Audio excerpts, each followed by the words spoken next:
karena hadirat-Mu yang telah melingkupi hati kami, batin kami, jiwa kami, dan bahkan tubuh kami. Kami mau merendahkan diri dan membawa ucapan-ucapan syukur bagi nama-Mu, ya Tuhan Allah kami. Bapa, terima kasih. Terima kasih. Sungguh kami berterima kasih, sebab Roh-Mu yang kudus membuat kami mengerti jika kami ada seperti sekarang ini.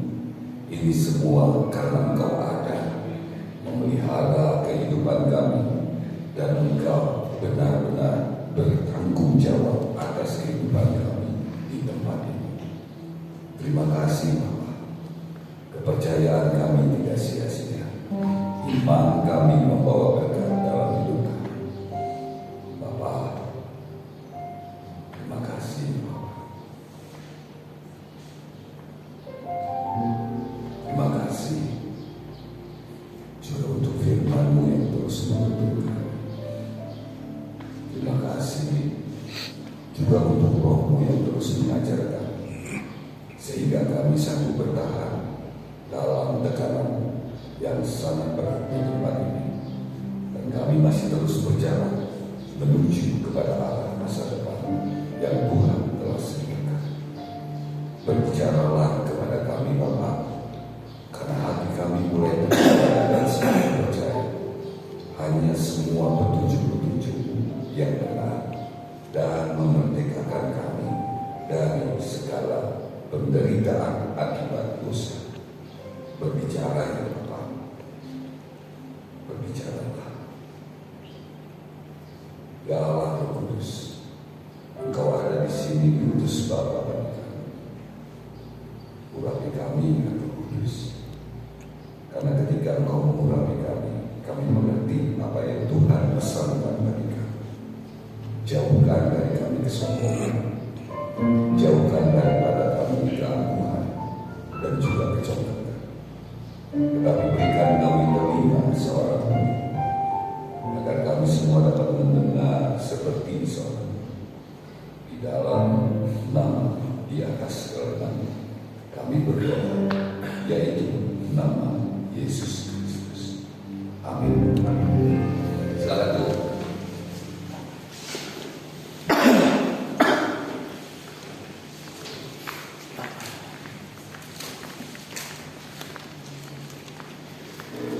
Shalom Malahe.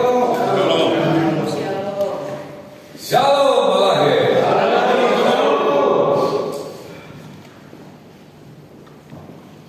Sebelum kita buka kita,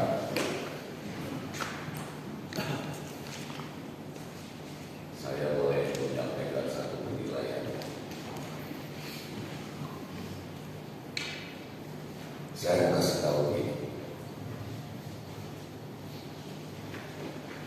Memang kalau orang gak di penjara, dia gak punya tahu. Saya mau kasih tahu. Memang kalau orang tidak ada dalam rancangan Tuhan, gak ada nafsu. Apa yang saya rasakan dari awal tadi? Saya melihat, kita semua melihat bahwa Tuhan ada. Amin. Gak saya bukan di luar. Tapi di sini mulai dari bermain musik, semua tertib itu karena kita percaya ada Tuhan, dan Tuhan berkata sudah nanti.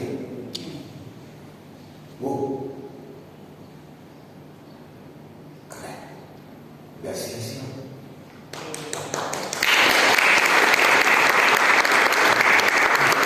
Langsung sudah selesai.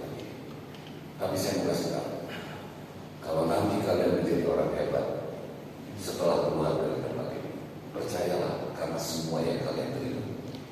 Enggak, saya enggak ngomong-ngomong. Sudah ngerti ya? Kelihatannya kalian enggak benar, kalian salah. Jangan lupakan Tuhan Yesus. Jangan lupakan Ibu Linda, dan jangan lupakan saya. Cukup cuma itu. Sudah mengerti ya? Enggak, saya kaku. Siapa yang merasakan kehadiran Tuhan? Keren ya? Pak Iwan pikir kerja Anda juga itu di sini, ya Pak ya. Semua nama-nama tertulis, dan kita akan lihat betul nggak ini seperti yang saya katakan. Mari kita buka kitab kita, Ayub 2 ayat 1 sampai 10. Keren ya? Ya, Ibu Santana, enak nggak ibadahnya? Hah? Enak. Rasakan kehadiran Tuhan. Tuh, belum ada yang percaya. Dia di mall dulu gerejanya. Bajunya harum-harum, mukanya bagus-bagus. Saya serius loh. Saya serius. Kalau Anda tidak punya masalah, kalau Anda tidak di penjara, terus memuji Tuhan, wajib ya. Nah, kalau Anda punya masalah berat, tekanan yang sangat berat, makan nggak makan, Anda bisa memuji Tuhan. Tuhan menghargai segala. Amin ya. Gitu.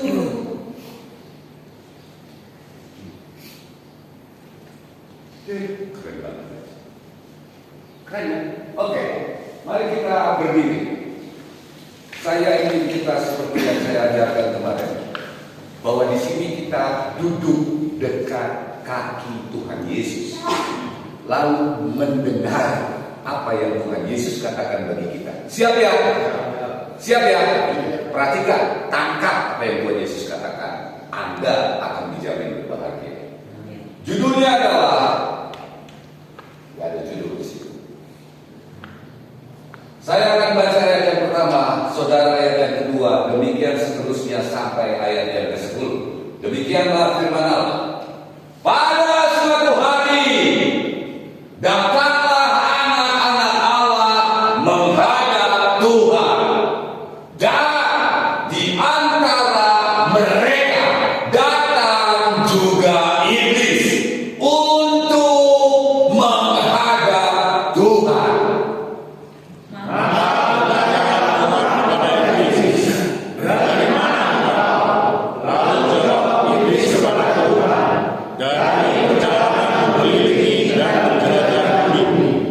Firman Tuhan kepada iblis, apakah engkau memperhatikan hamba-Ku Ayub? Sebab tiada seorang pun di bumi seperti dia, yang demikian saleh dan jujur, yang takut akan Allah dan menjauhi kejahatan. Ia tetap tekun dalam kesalehannya, meskipun engkau telah membujuk aku melawan dia untuk mencelakakannya tanpa alasan. Lalu jawab iblis kepada Tuhan, kulit daging kulit, orang akan memberikan segala yang dimilikinya dari nyawanya.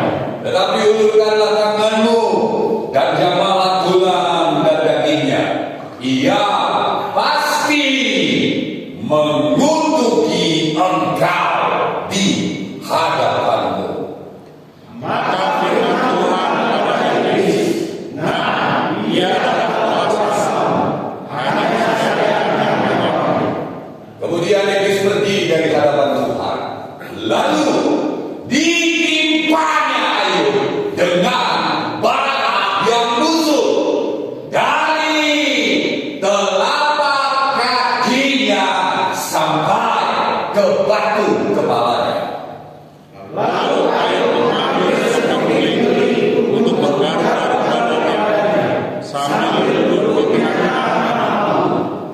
Maka berkatalah istrinya kepadanya, masih bertekunkah engkau dalam kesalehanmu? Kutukilah Allahmu dan matilah. Tetapi jawab Ayub kepadanya, engkau berbicara seperti perempuan gila. Apakah kita mau menerima yang baik dari Allah, tetapi tidak mau menerima yang buruk? Dalam kesemuanya itu, Ayub tidak berbuat dosa dengan hidupnya. Demikianlah firman Allah bagi kita pagi hari ini. Berbahagialah kita, orang yang lapar dan haus akan kebenaran, karena kita semua akan dipuaskan. Amin. Silakan dulu.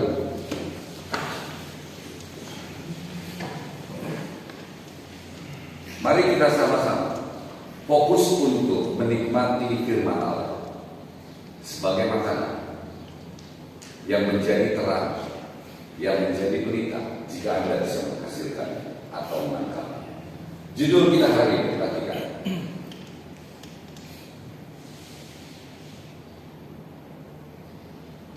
Muliakanlah Tuhan dengan penderitaan. 1, 2, 3.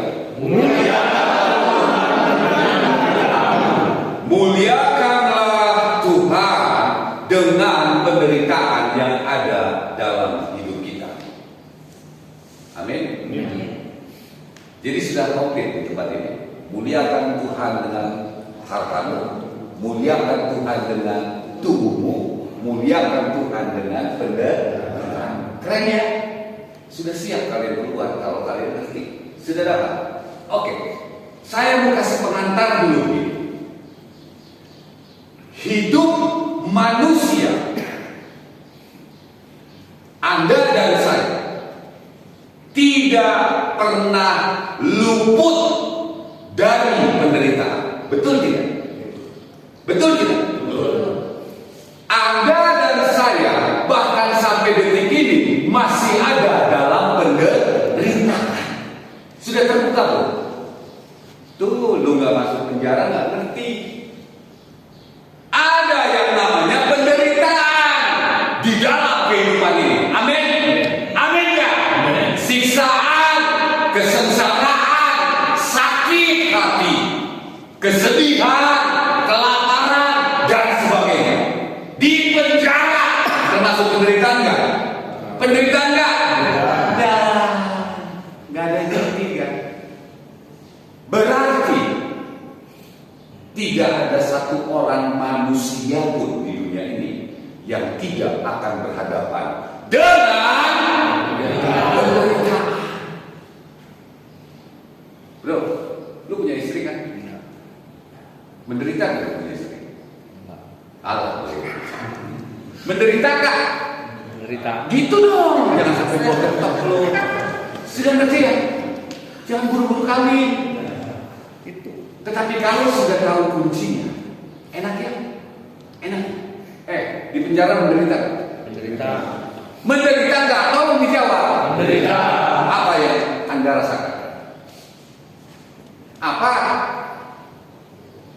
Kehilangan kebebasan. Stres. Stres juga. Putus asa nggak? Marah-marah nggak? Menangis nggak? Apalagi? Bro, kenapa?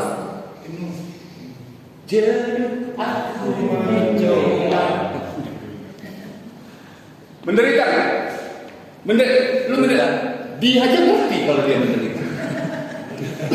Loh, lu mau normal tidak normal? Yang namanya menderita semua ngerti. Sudah ngerti ya? Termasuk orang gila di pinggir jalan yang sarafnya sudah putus, dia tahu ada penderitaan. Sudah ngerti maksudku? Sudah ngerti loh? Udah kebuka belum? Keren ya? Keren. Oke. Siapa di sini yang pernah lihat ketika seorang bayi dilahirkan dari kandungan ibunya, apa yang pertama dia lakukan? Apa yang pertama dia lakukan? Keren. Siapa yang gak nangis ketika lakukan? Arah tidak kembali. Keren ya?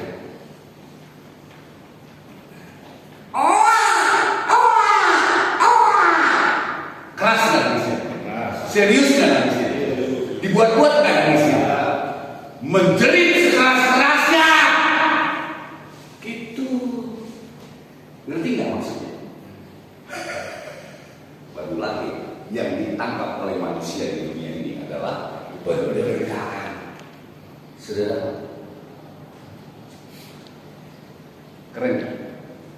Ada yang ketawa. Berarti kebahagiaan semua. Sudah ngerti? Saya mengasih tahu. Ketika Anda lahir, Anda menangis. Ketika Anda mati, ada yang menangis. Sudah ya? Ketika Anda berjalan dalam kehidupan, Anda menangis. Muliakanlah Tuhan dengan penderitaanmu. Keren ya? Kalau Anda tidak bayar mahal untuk dengar firman ini, Anda tidak akan pernah ada di sini. Sudah ngerti?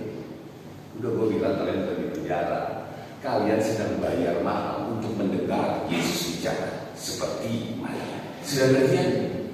Jangan sia-siakan. Sudah ngerti nantarnya bahwa penderitaan ini akan ada terus-menerus sampai kita mati.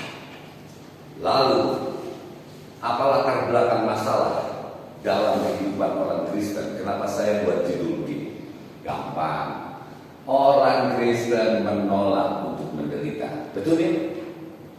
Cepat jawabnya. Saya dan saudara orang Kristen yang kalau jadi Kristen gak pengen menderita. Betul ya? Karena saya tahu Tuhan saya bisa belah laut, Tuhan saya bisa menjadikan orang buta menjadi melihat, Tuhan saya bisa membuat satu roti menjadi ribuan roti. Tapi jangan salah kaprah. Sudah ngerti ya? Kan kita sudah belajar Marta dan Maria. Sudah ngerti ya? Hari ini Tuhan Yesus bicara, jangan tidak mau menderita. Karena penderitaan itu saya yang kasih. Nanti saya kasih lihat. Semua jago-jago lari dari kenyataan. Kalau bisa saya bobol ini penjara, bobol. Kenapa? Gak mau di penjara.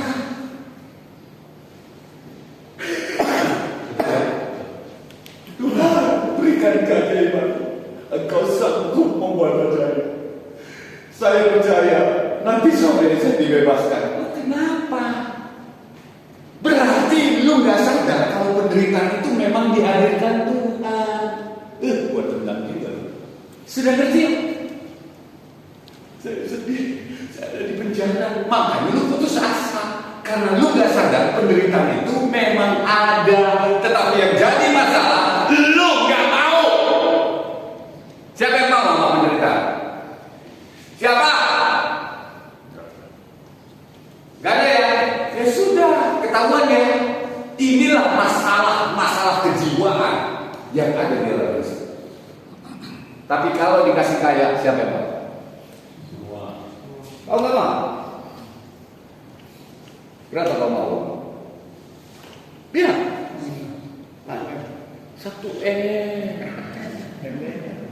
Pak, saya tanya ya, Bapak udah pernah belum punya satu Terus ngapain lu ngomong? Pak, sudah ngerti ya? Kalau yang seneng bahkan gak pernah lu tahu aja, lu sebutin. Sudah ngerti ya?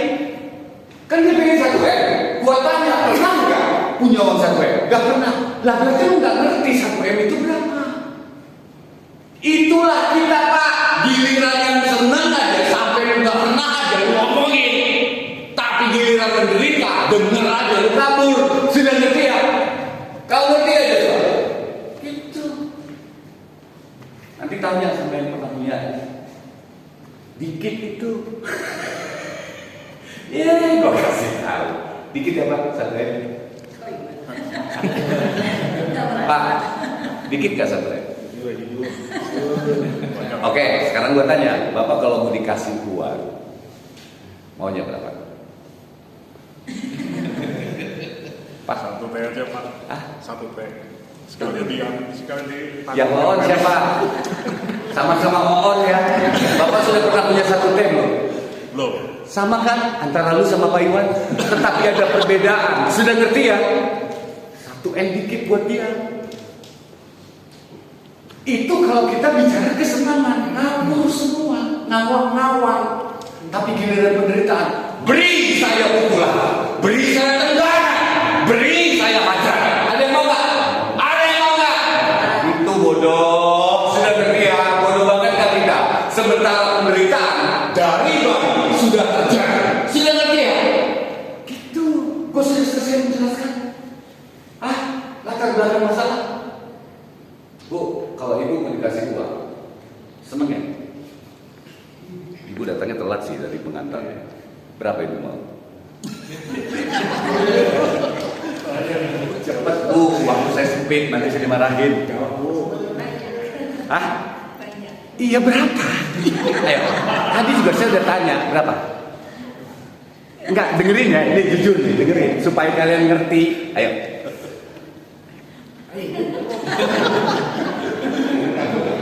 Lu mau tahu gak berapa yang ada di kepala di sini?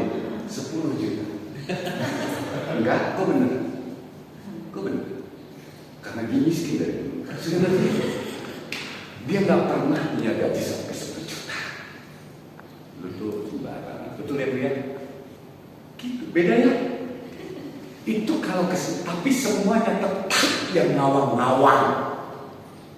Sudah ngerti? Oke. Ibu mau menderita nggak? Enggak, kan saya tadi udah jelasin ibu nggak ada. Ini saya kasih tahu kalian bener nggak yang gue ngomongin? Ibu mau menderita nggak dalam hidup? Sudah ngerti ya?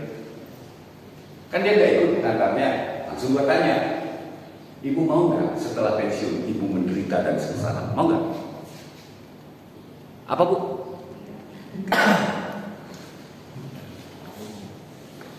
Dapat nggak? Nggak ada yang mau ya? Muliakanlah Tuhan dengan penderitaan. Tetapi yang jadi masalah dulu, penderitaan ada dalam hidup kita. Sudah ngerti ya?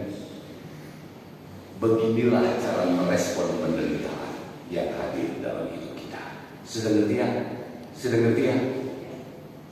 Ada yang mulai lega? Karena kalian semua stres di sini karena nggak mau menderita. Sudah ngerti? Karena kalian nggak mau dipenjara. Sudah ngerti? Karena kalian nggak mau ditahan sangat lama. Betul ya? Mari kita lihat hasil. Ayo, buka ayat yang kedua. Tujuannya semua kita di sini yang dengar siap memuliakan Tuhan dengan penderitaan. Sudah ngerti ya? Gue bukan ngajak lu sok jago, mari nikmati penderitaan. Enggak, tetapi ada fokus. Kalau ada penderitaan, tujuannya memuliakan Tuhan. Amin enggak? Gitu. Keren deh. Nanti dikontolin ya. Enggak, kalau gitu. Serius. Karena kita akan di penjara terus bicara. Sudah ngerti ya? Semua orang di penjara benda. Saya akan baca satu kali. Ayub 2 ayat yang pertama. Pada suatu hari datanglah anak-anak Allah menghadap Tuhan, dan di antara mereka datang juga iblis untuk menghadap Tuhan. Saya mau kasih tahu ya, tolong nih, ini jago banget orang teologi di dalam ini. Kisah ini ada di ayat 1 ayat yang berapa? Coba lihat. Coba lihat dulu ayat 8 ya. Ayat 6. Hah? Ayat 6. Oke, bacakan. Ayat 1 ayat 6. Pada suatu hari datanglah anak-anak Allah menghadap Tuhan, dan di antara mereka datanglah juga iblis. Apa maksud gua menjelaskan ini? Dalam pasal yang berbeda ada kasus yang sama. Berarti ini terjadi. Bukan dongeng. Sudah ngerti ya? Saya mau kasih tahu gini. Ada kasus peristiwa dan beginilah sampai detik ini. Anak-anak Allah pada suatu hari datang menghadap kepada Tuhan. Yang dimaksud anak-anak Allah di sini adalah para malaikat Tuhan yang diperintahkan untuk mengawasi kita. Lu namanya siapa? Hah? Oke, berarti lu sekarang percaya lu punya malaikat Tuhan yang menjaga lu. Sudah ngerti? Ada nggak malaikat Tuhan buat lu? Maksud saya ngerti nggak? Ini kalian doang yang dapat, disuka-miskin nggak? Bahwa malaikat ini akan datang menghadap kepada Tuhan. Tujuan menghadap apa ya? Bu, ibu kan sering menghadap ya. Kalau menghadap itu ngapain? Melaporkan. Keren bro. Mudah-mudahan berhasil. Buat nanti. Melaporkan apa yang dia harus laporkan tentang kita. Sudah ngerti bu? Jadi kalau lu hari ini ada di gereja jam segini dengerin, atau lu pikirannya kemana-mana, dilaporin. Gitu. Kan di hadapan Tuhan tidak ada tersembunyi sampai di dalam hati lu. Dia tahu krek-krek lu, dilaporin. Gak percaya. Makanya gue bilang hati-hati jangan ketawain gua, hati lu. Karena malaikat Tuhan lihat sudah kerja. Bahwa tadi nggak di hari. Dilaporin. Pemain musik ada yang salah kan? Dilaporin. Itu Jack Sultan. Pemain musiknya semua dengan hati dan iman ketika menyanyi itu. Dilaporin. Gitu. Ada di penjara, ada yang tahu kan? Ada yang tahu kan? Nggak ada. Gue saya ada tahu. Ada yang laporin. Malaikat. Ibu pensiun ada yang laporin kan? Siapa? Malaikat yang diutus menjaga ini. Lain. Nggak usah takut orang tahu kalau lain penjara. Sudah ngerti? Karena malaikat ngelaporin. Sudah ngerti? Tetapi ada juga iblis. Ada juga iblis yang ngelaporin. Dia menghadap nggak? Menghadap nggak? Gitu. Kan sudah dibilang jangan judi online. Iblis itu yang laporin. Kenapa? Hasil godaannya terjadi. Sudah ngerti ya? Tuhan, David gaya-gayaan dia korban. Malam nanti gua suruh dia marahin istrinya tak cerewet. Dia malah nyampe. Jadi gua bilang ini terjadi di surga. Apa tujuan gua menjelaskannya? Supaya kalian tahu tidak ada satupun yang terjadi dalam hidup kita tanpa persetujuan surga. Amin. Amin. Supaya lu jangan mikir lu kebetulan gua ada di penjara. Sudah ngerti ya? Lu mau bodoh, mau pintar, mau cerdas, mau kaya, mau miskin, tidak ada sesuatu yang boleh terjadi kalau di surga tidak memberikan diri. Lu kalau ngerti rahasia ini merdeka. Lu jualan cilok, ada yang laporin. Sudah ngerti ya? Jack lagi ngomong sibuk. Sudah ngerti ya? Kan kita harus seperti Maria, matanya menatap terus dan mendengar terus-menerus. Oh mata, itu ada berapa mata di sini? 2 tahun. Dari siapa? Malaikat. Sudah ngerti ya? Sibuk aja. Sudah ngerti ya? Oke, lanjutkan yang kedua. Berarti ya bahwa surga yang akan menentukan semua yang terjadi dalam hidup kita. Perhatikan. Ayat yang kedua, maka bertanyalah Tuhan kepada iblis, dari mana engkau? Lalu jawab iblis kepada Tuhan, dari perjalanan mengelilingi dan menjelajah bumi. Terima kasih. Perhatikan kembali. Ada yang namanya iblis. Iblis itu musuh lu apa kawan lu? Tahu dari mana? Karena lu di penjara, akhirnya tahu iblis adalah musuh kita. Sudah ngerti ya? Iblis adalah musuh Allah. Berarti ada bocoran di sini yang kalian harus tangkap. Coba buka 1 Petrus. 1 Petrus berapa?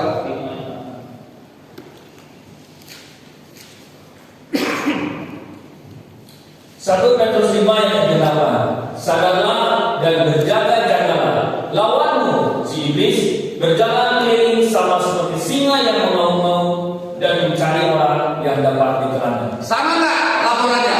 Hei iblis, dari mana kamu? Pergi berkeliling. Sama berkeliling ya, menjelajahi orang-orang Kristen di Banjai. Sudah ngerti ya? Sudah ngerti belum? Gitu. Siapa aja korban lu? Setengah orang Kristen masih pakai narkoba. Sudah ngerti ya? Itu kelakuan siapa? Iblis. Sudah ngerti ya? Tapi setengahnya lagi sudah takut akan Tuhan. Lu salah apa gua foto-foto? Laporan Pak, laporan. Tolong ya jangan ditaruh di TikTok, di medsos dengan nih pendeta ngatain iblis. Sudah ngerti? Dia hati-hati ya, udah banyak gereja setan. Sudah ngerti? Gak apa-apa, lu masukin. Iblis musuh kita. Sadarlah dan berjaga-jagalah. Sadar, ngerti sadar gak? Lu tuh udah kenapa? Lu ngatain iblis nih maju. Sudah ngerti? Tujuannya hanya untuk membuat kita mengutuki Tuhan, membuat kita melawan Tuhan, membuat kita jauh dari Tuhan. Sudah ngerti? Sudah ngerti belum?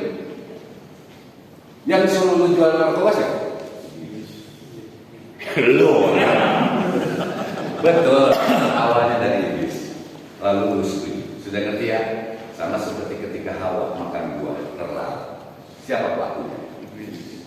Awalah. Iblis cuma menggoda hasrat kita. Sudah ngerti? Tapi kalau pensiun bukan iblis bu. Sudah ngerti ya? Memang sudah waktunya. Sudah ngerti? Ada iblis. Dia selalu berkeliling mencari orang yang bisa diterkam di mana aja, ditungguin. Tetapi ada juga malaikat Tuhan yang terus memberikan kekuatan dan memimpin kita untuk hidup dalam kehendak Tuhan. Sudah ngerti ya? Baca. Ayat 3. Ayat yang ketiga, Mudah-mudahan cukup ya waktu. firman Tuhan kepada iblis, apakah engkau memperhatikan hamba-Ku Ayub? Sebab tiada seorang pun di bumi seperti dia, yang demikian saleh dan jujur, yang takut akan Allah dan menjauhi kejahatan. Ia tetap tekun dalam kesalehannya, meskipun engkau telah membujuk aku melawan dia untuk mencelakakannya tanpa alasan. Ini yang dibilang menghadap. Sudah ngerti ya? Malaikat Tuhan memberi laporan tentang Ayub. Malaikat Tuhan memberikan laporan tentang Anda. Lalu Tuhan bertanya kepada iblis, laporanmu tentang Ayub bagaimana? Lu lihat dia nggak? Sudah ngerti nggak? Sudah ngerti belum? Bro, udah ngerti belum? Berarti di sorga ada laporannya. Dan semua dilaporin. Siapa? Ayub dalam kasus ini. Tapi gue mau kasih tahu itu kita. Sudah ngerti belum? Nama lain siapa sih? Hai iblis, apakah engkau memperhatikan orang yang percaya kepada namanya Karlin dibaca? Sudah ngerti ya? Sudah ngerti belum? Belum ngerti? Sudah ngerti? Ada laporannya. Berarti semua kelakuan kita Tuhan tahu kan? Ayub ini saleh, Ayub ini jujur, Ayub ini takut akan Tuhan, Ayub ini menjauhi kejahatan. Sudah ngerti ya? Ada laporannya ya? Ada laporannya ya? Makanya bro, lu main gitar ada yang laporin? Padahal dia sudah tersinggung masih main gitar, betul ya? Itu sama, enggak? Sama enggak? Padahal engkau telah merayu aku untuk mencelakakan dia. Sudah ngerti ya? Jadi kecelakaan yang ditimpakan ke Ayub Tuhan yang kasih. Tapi konsepnya jangan keliru. Sudah ngerti ya? Kalau di sini kasusnya Ayub ini sempurna dalam kesalehannya. Tapi kalau lu masuk penjara, Tuhan juga kan? Hah? Tuhan dong. Sudah melalui kesalahan. Sudah ngerti ya? Jadi gue mau kasih tahu ada dua orang di penjara tuh. Satu karena kesalahannya, dan inilah ketetapannya harus dipenjara. Kedua ada orang yang dipenjara karena apa? Nggak tahu kesalahannya. Sudah ngerti? Sudah ngerti loh? Nggak percaya. Yusuf dipenjara nggak? Gitu. Salahnya apa? Gitu. Salahnya dia difitnah. Salahnya dia nggak mau sama istri Potifar. Sudah ngerti ya? Kenapa harus masuk penjara? Tuhan yang masuk. Sudah ngerti? Bagi Anda yang tidak merasa bersalah, perhatikan di sini. Ada ketetapan di surga. Kita lihat tujuannya. Lanjut. Ayat keempat, lalu jawab iblis kepada Tuhan, kulit dan kulit. Orang yang memberikan dunia ganti nyawanya. Oke, di Ayub 1 sudah pada baca belum? Belum ya? Jadi ini adalah season kedua. Kalau Ayub, aduh ini gimana sih? Terus nggak seluruh ya baca ayat 1 itu? Ayat 2. Ayat 2 doang ya? Oke. Perhatiin ya. Ini adalah season kedua Ayub. Ini adalah season kedua iblis menantang Tuhan tentang Ayub. Sudah ngerti ya? Season kedua. Jadi kayak game level 1 dan masuk level 2. Di level 1 kalian nanti baca. Iblis menantang Tuhan untuk membuat Ayub tidak saleh lagi. Dengan cara apa? Semua yang dia punya, harta kekayaan yang diberikan Tuhan diambil, dipaksa, dirampas. Itu season pertama. Lalu yang kedua, anak-anaknya diambil. Lalu Ayub berkata, Tuhan yang memberi, Tuhan yang mengambil. Sudah ngerti ya? Bro, dirampas yang bro punya banyak kan? Ya makanya minta 1 T. Dia bilang 100 juta minta 1 T. Lu diambil kan? Bro diambil. Ada yang kasus ini. Gua gak salah apa-apa kok gue dirampok. Dengerin ya, nggak jual narkoba juga dia masuk penjara. Sudah ngerti ya? Ini season 2. Kenapa gua harus katakan season 2? Karena ini adalah level yang paling berat. Kalau harta diambil, orang bilang apa? Gampang cari lagi. Betul ya? Betul nggak? Sekarang coba perhatiin.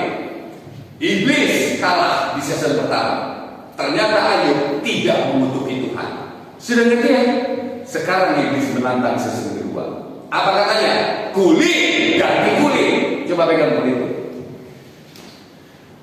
Gue mau kasih tahu gitu. Kalau tubuh lu dikasih penyakit, lu akan bayar segalanya supaya lu sembuh. Setuju? Kalau di penjara, lu kuat. Sudah ngerti ya?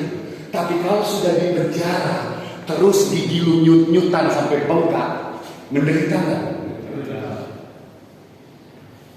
Kalau lu di penjara nggak makan dan lu di sini makan cadong, kuat nggak? Kuat. Tapi kalau sampai kepala lu kena stroke, hancur nggak? Gitu. Sudah ngerti maksud saya? Sudah ngerti maksud saya? Jadi saya mau kasih tahu 2 metode iblis menyerang kita yang diizinkan Allah. Harta kita dirampok orang tanpa kesalahan atau karena kesalahan. Sudah ngerti ya? Anak-anak kita bisa pada mati, tetapi harus kuncinya adalah 1, dari Tuhan untuk Tuhan. Sudah ngerti? Sudah ngerti? Nah sekarang masuk season 2. Siapa yang pernah sakit di sini? Angkat tangan. Bro, gue mau ngasih tahu nih, menderita apa? Udah nggak di penjara, sakit pula. Sudah ngerti? Ini strategi iblis. Strategi siapa? Iblis. Untuk apa? Orang akan memberi segalanya yang dipunyainya untuk mengganti nyawanya. Karena kalau lu sakit, urusannya mati. Sudah ngerti ya? Sudah ngerti belum? Kalau lu sakit, yang lu takutkan mati. Jadi iblis tidak langsung ambil nyawanya. Bikin aja sakit, ntar juga dia bunuh diri. Banyak orang karena sakitnya gak sembuh-sembuh bunuh diri. Pernah dengar gak? Atau tolong bunuhin. Sudah ngerti? Sudah ngerti belum? Itu yang dikatakan mengutuki. Coba perhatikan lagi.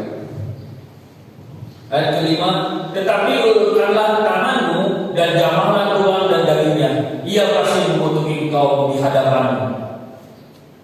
Sudah ngerti? Iblis punya strategi membuat kita murtad dari Tuhan, marah dan mengutuki Tuhan dengan penyakit.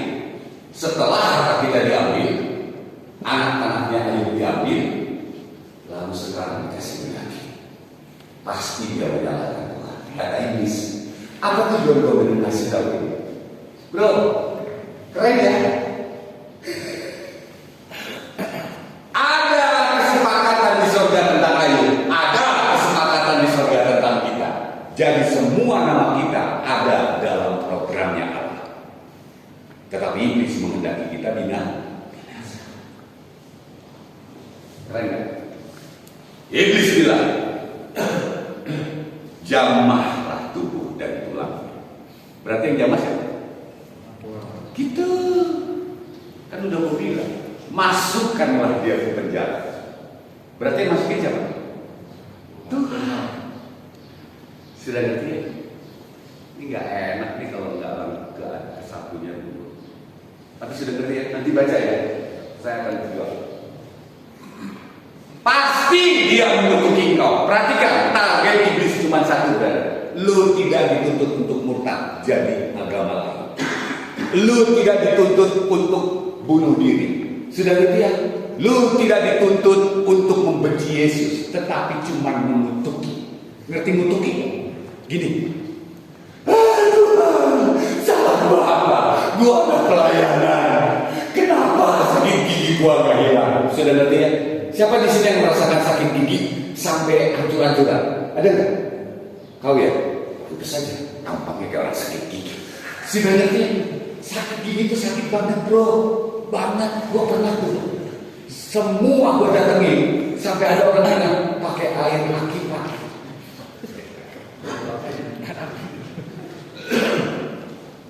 Ini kenapa nggak menarik? Lu pernah denger nggak? Pakai air aki? Pernah? Nggak ada. Berarti gua sudah level tinggi. Semua sudah gua coba. Kakak tua, kakak muda, sudah. Antalgin sampai yang kuning-kuning udah nggak mempan, sampai akhirnya pakai air aki. Akhirnya gua masukin air aki. Cos! Sembuh gak? Sampai sekarang gua pakai kayak gini, agak tegleng. Sudah ngerti ya? Enggak, gua mau kasih tahu. Bu, betul nggak? Kalau orang sakit, apa saja yang disyaratkan dipenuhi nggak? Gitu. Nih di sebelah gua bukan Kristen. Gua lagi doain di rumah sakit. Sudah ngerti? Doa sembuhkan darah. Haleluya. Tiba-tiba saya sembuh. Yang di sebelah bilang, Pak Pendeta, doain saya. Sudah ngerti?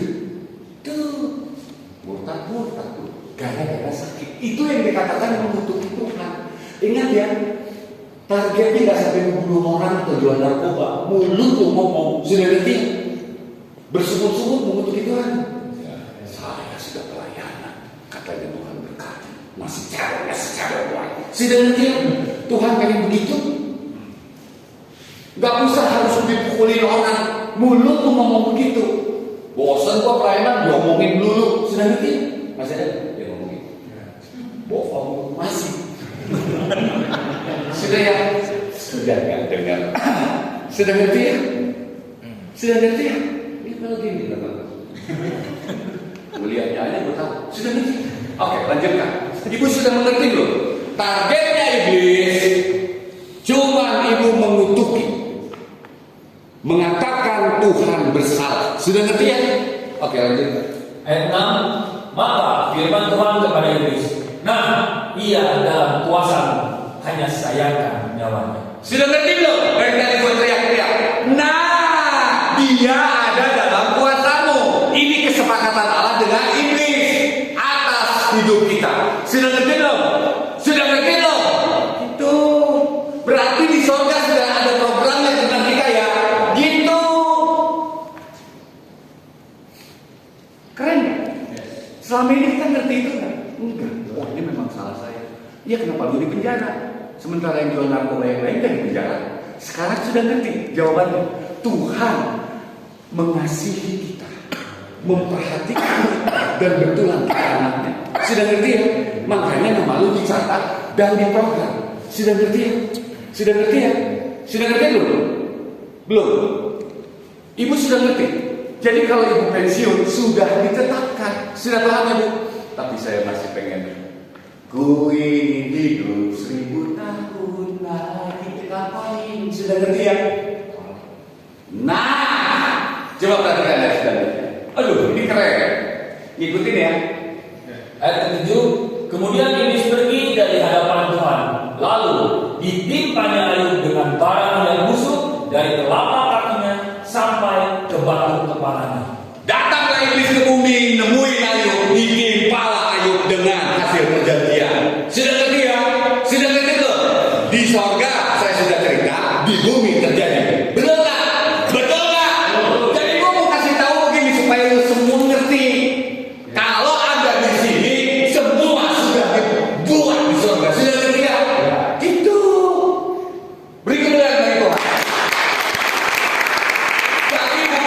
Nabas bukan kebetulan ada pembicaraan tentang kita.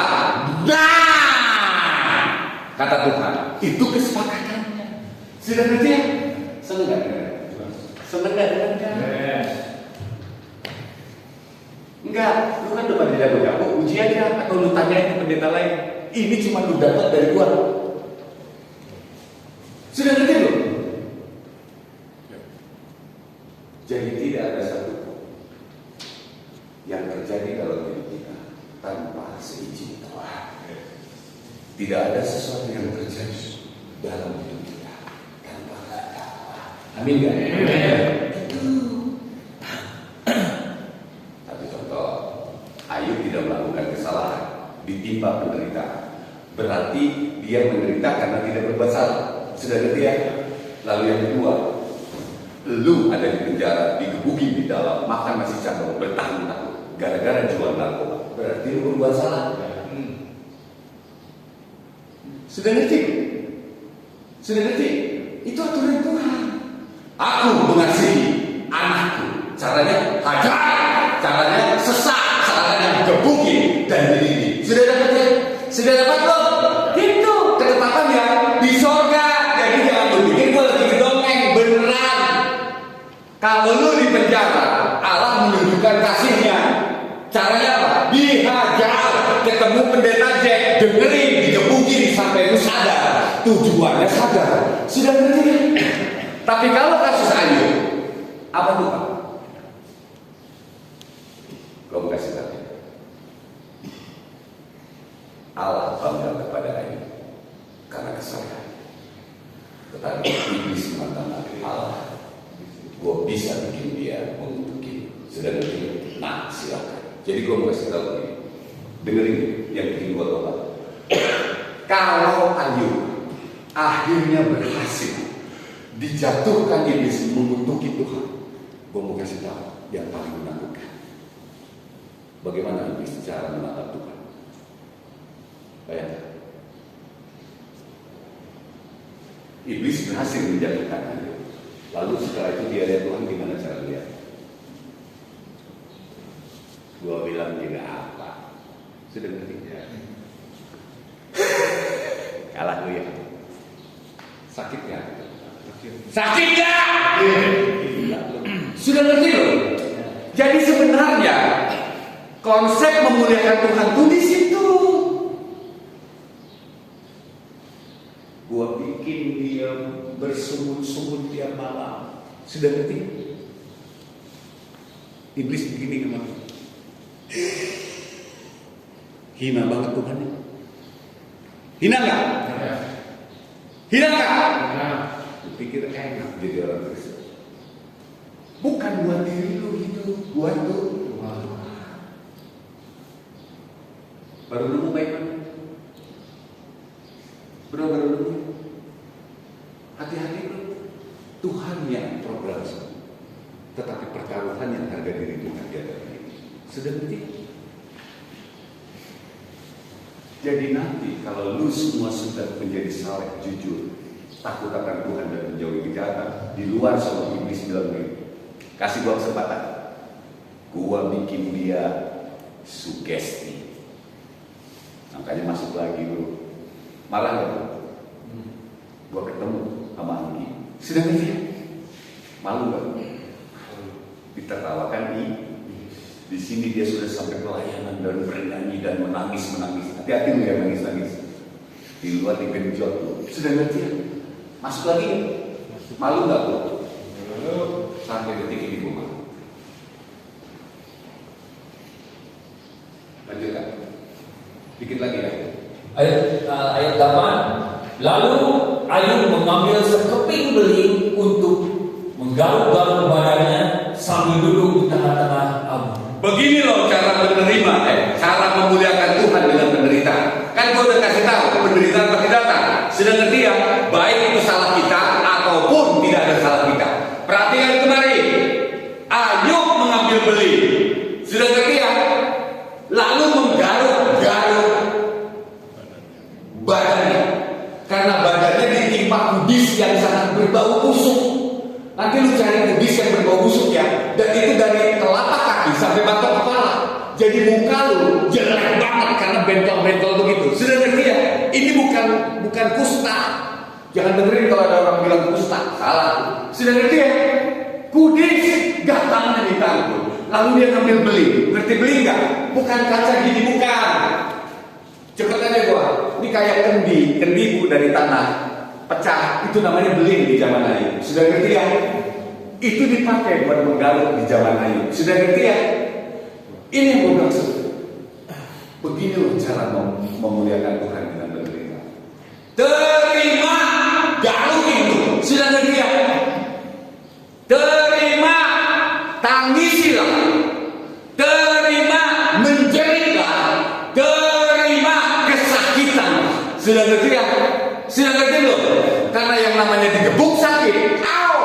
Ngejerit dong, jangan gak ngejerit. Sudah ngerti ya? Sudah ngerti? Ditahan 12 tahunnya nangislah. Gua kasih tahu. Lalu dia duduk di mana? Di tengah. Ini adalah gambaran tentang sikap yang menerima penderitaan dengan kerendahan hati dan merendahkan diri di hadapan Tuhan. Sudah ngerti? Rendahkan diri lu kalau di penjara. Gila Tuhan. Sudah ngerti ya? Lu cuma disuruh ngomong begitu, hancur hidup lu langsung. Sudah ngerti ya? Terima penderitaan lu, nikmati penderitaan lu, karena kita harus mengalami penderitaan. Dan ingat, tetap jaga hati lu, tetap jaga diri lu supaya rendah di hadapan Tuhan. Sudah ngerti? Sudah ngerti belum? Itu yang namanya memuliakan Tuhan di hadapan iblis. Memuliakan Tuhan dengan penderitaan. Lanjutkan. Udah mau habis. Ayat ke-9, maka berkatalah istrinya kepadanya, masih berteguhkah engkau dalam kesalehanmu, kutukilah Allahmu dan matilah. Dia kaget iblis. Ayub menjaga mulutnya. Tuhan, gua salah apa? Kemarin harta gua sudah lu ambil, anak-anak gua 10-10-nya lu ambil. Sekarang masih kurang puas lu Tuhan. Itu yang dijaga sama Ayub. Sudah ngerti? Sudah ngerti belum? Sudah ngerti? Itu yang dijaga sama Ayub. Tidak menuntut, tidak bertanya, dan tidak menuduh Tuhan melakukan yang tidak patut. Sudah ngerti ya? Sudah ngerti belum? Kenapa Tuhan berarti menuduh Tuhan melakukan yang tidak patut? Sudah ngerti ya? Sudah ngerti ya? Hati-hati lu tanya kenapa aja bermasalah ternyata. Tuh, karena lu belajar kekristenan di sini. Di luar dari jelasin Pak. Di luar tuh diberkati, jadi orang kaya. Di sini keren. Perhatikan, kalau lu berhasil menjaga hati lu dan mulut lu untuk tidak mengutuki Tuhan, akan disuruh orang yang paling berpotensi untuk lu jaga. Sudah ngerti? Datanglah istri Ayub ini orang terkaya di timur.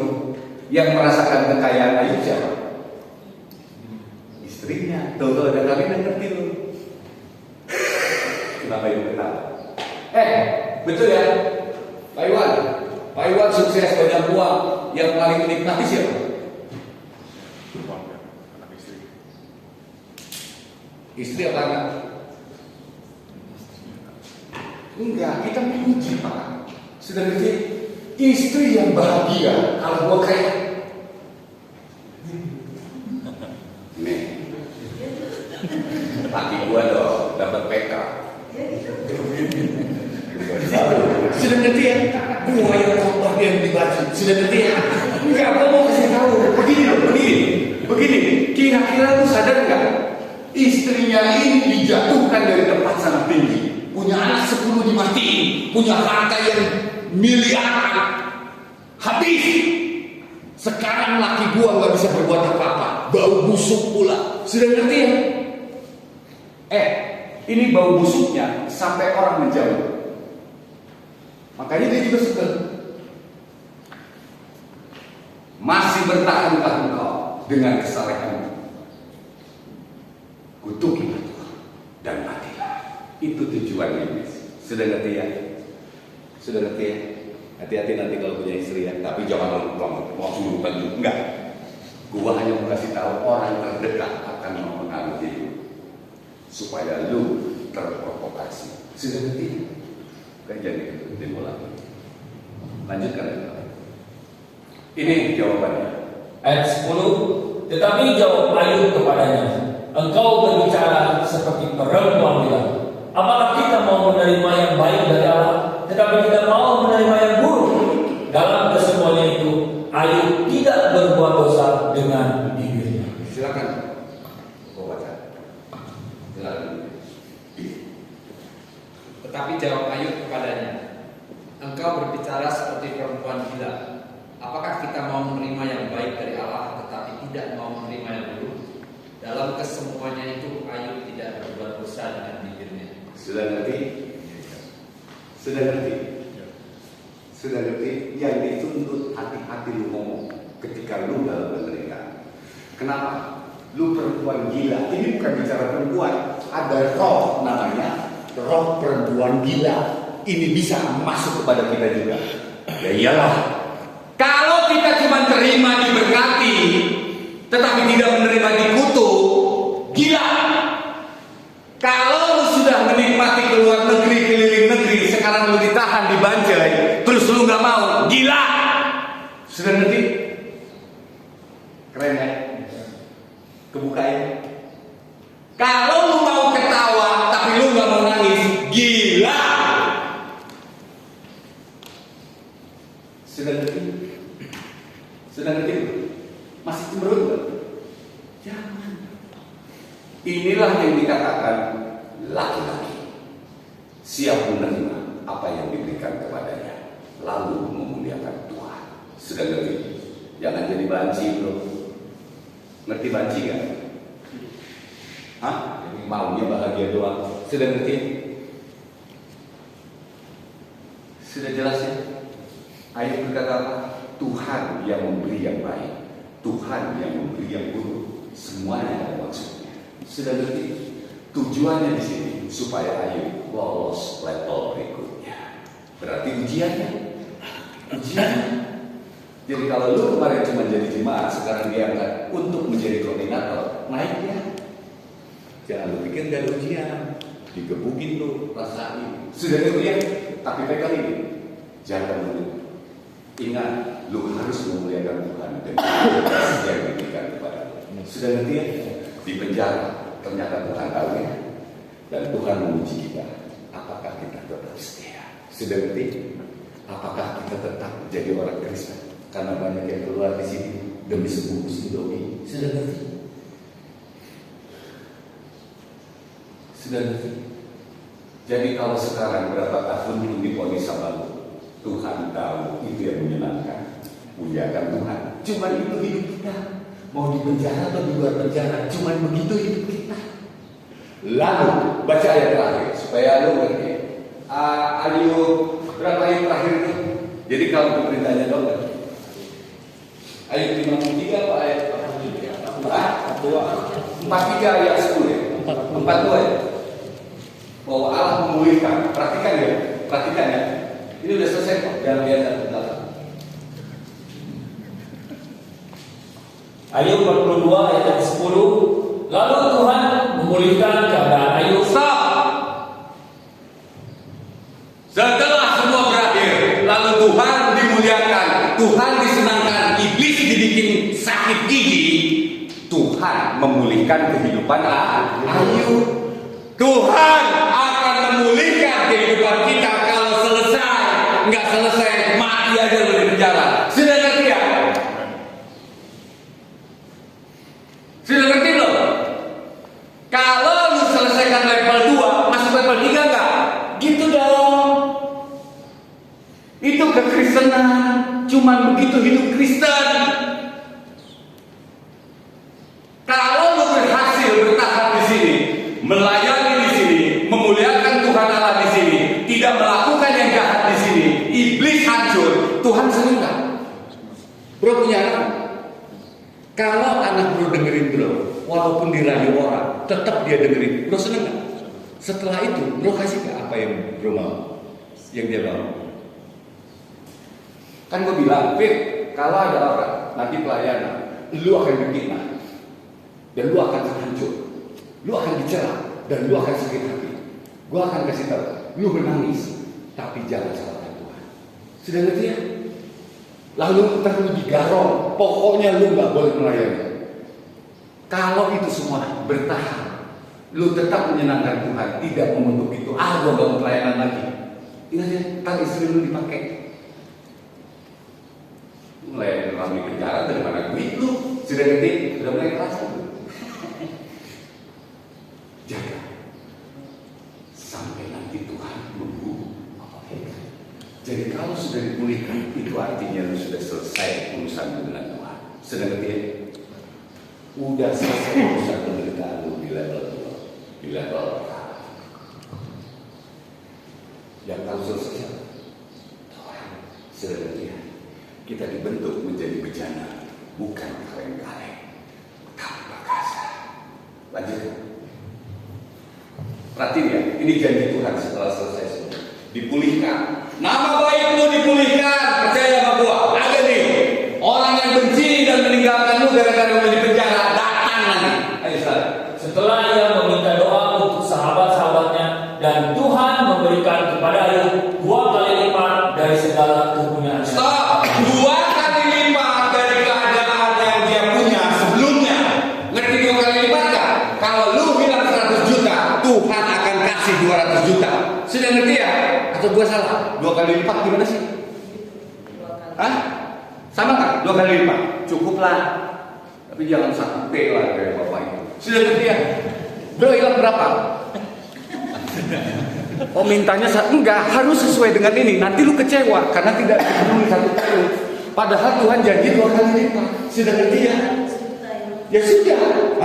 Banyak bener. Lain kali bagi-bagi mereka. Bro, kesini hancur gak? Lu yang tahu. Hilang istri, hilang anak, hilang kebebasan, hilang kehormatan, hilang uang, hilang. Diganti 2 kali lipat. Percaya gak? Amin. Kalau lu percaya Tuhan yang program, lalu lanjutkan. Lanjutkan. Enggak ya, punya anaknya dulu. Kan anaknya hilang 10. Kemudian datanglah kepadanya semua saudaranya laki-laki dan perempuan dan semua kenalannya yang lama, dan makan bersama-sama dengan dia di rumahnya. Mereka menyatakan turut berduka cita dan menghibur dia oleh karena segala malapetaka yang telah ditimpakannya Tuhan kepadanya. Dan mereka masing-masing memberi dia uang 1 kesita dan sebuah cincin emas. 12. Tuhan memberkati Ayub dalam hidupnya yang selanjutnya lebih daripada dalam hidupnya yang dahulu. Lebih daripada yang dahulu. Sudah ngerti ya? Lanjutkan. Coba lihat. Ia mendapat 14.000 ekor kambing domba dan 6.000 unta, 1.000 pasang lembu dan 1.000 ekor keledai betina. Ia juga mendapat 7 orang anak laki-laki dan 3 orang anak perempuan. Stop. Awal 10, sekarang 10 juga ya. Terus 2 kali lipatnya di mana Pak? Lebih cantik dari yang semula. Sudah ngerti loh. Ini gue kasih tahu orang kalau udah kena kubis sampai ke penyakit kelamin. Ini gue bicara benar. Tapi masih jadwalnya. Gitu. Lanjutkan.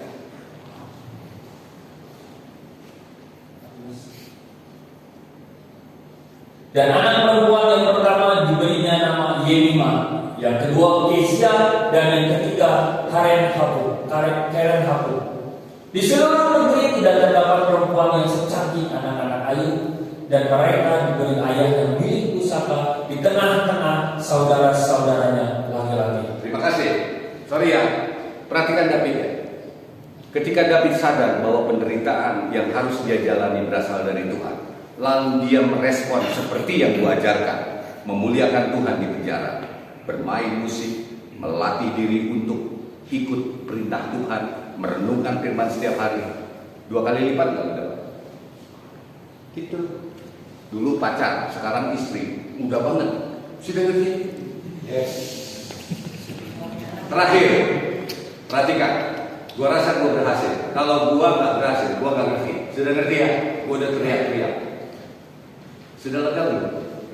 Nikmati penderitaan, terima penderitaan, karena kita sudah tahu rahasianya. Kalau lu masih bersungguh-sungguh, perhatikan, gua akan dengar kabar lu masuk ke tempat yang lebih gelap. Sudah ngerti? Jadi kalaupun ada, gua nggak salah Pak, tapi saya ikut-ikut dimasukin. Terima itu. Tuhan punya maksud. Sudah ngerti ya? Muliakan Tuhan dengan penderitaan, maka engkau akan bahagia ketika menjalani penderitaan dan kau punya tujuan naik level dan dipulihkan. Tuhan Yesus memberkati. Sekalipun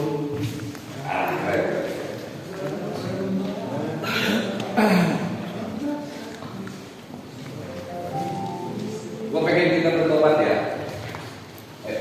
Sekalipun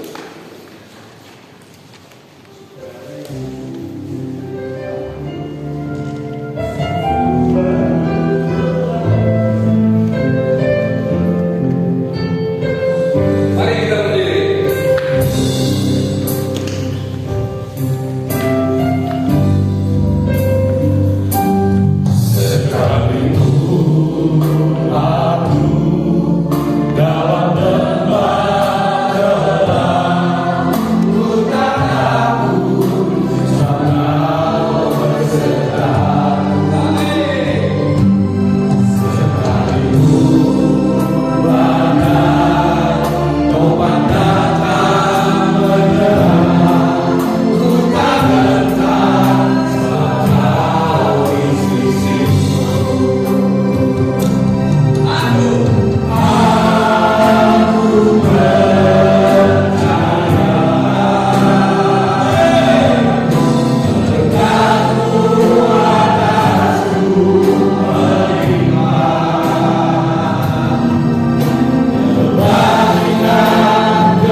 Terima kasih Engkau hadir Bapa.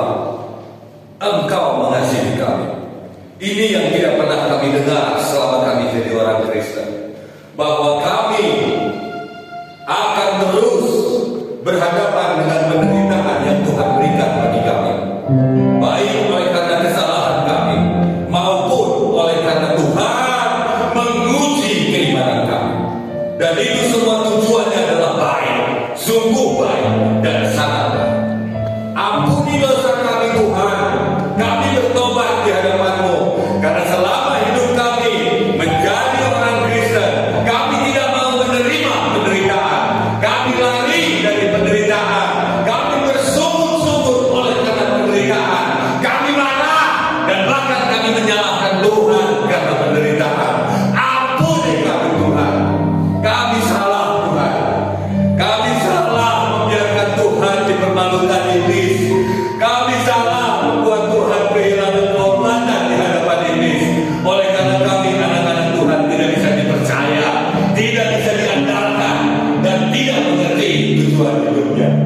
Hari ini kami mengerti Tuhan.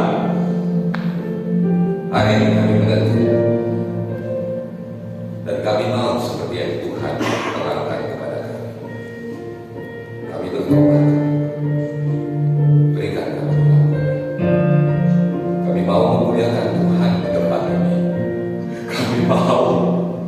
Kami mau tetap menyenangkan hati Tuhan sekalipun orang telah mengambil harta kami, sekalipun orang telah mengambil kehormatan kami, sekalipun orang telah mengambil keluarga kami, sekalipun orang telah mengajar kami. Kami mau Tuhan. Kami mau Tuhan. Sekalipun di sini kami sangat menderita, penuh dengan tekanan dan kekerasan, kami tidak akan bersungguh-sungguh. Kami mau Tuhan, karena cuma inilah perjalanan hidup kami di hadapan-Mu. Beri kami kekuatan untuk sanggup menyenangkan hati Tuhan. Kami mau Tuhan, dan kami melihat masa depan kami dipulihkan Tuhan. Keluarga kami dipulihkan Tuhan. Ladang kami dipulihkan Tuhan 2 kali lipat. Dan bahkan kehormatan kami akan dipulihkan Tuhan. Saudara, kami percaya. Tuntun kami sampai selesai. Ajar dan didik kami. Karena itulah kepuasan hati kami. Terima kasih Bapak.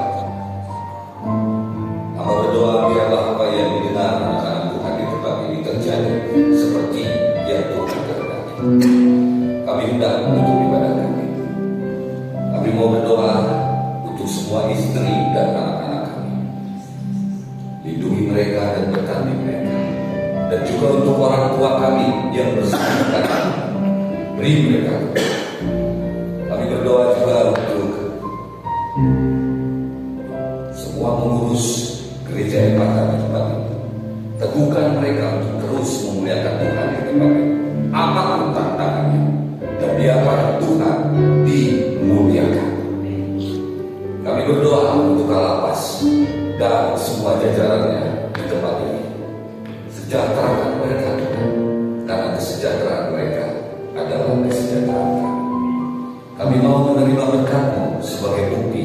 Kami percaya cuma berkat Tuhan yang menjadikan kami kaya. Susah payah tidak akan menambahkannya. Mari saudara-saudara, kita terima berkat Tuhan. Di dalam nama Yesus Kristus, dengan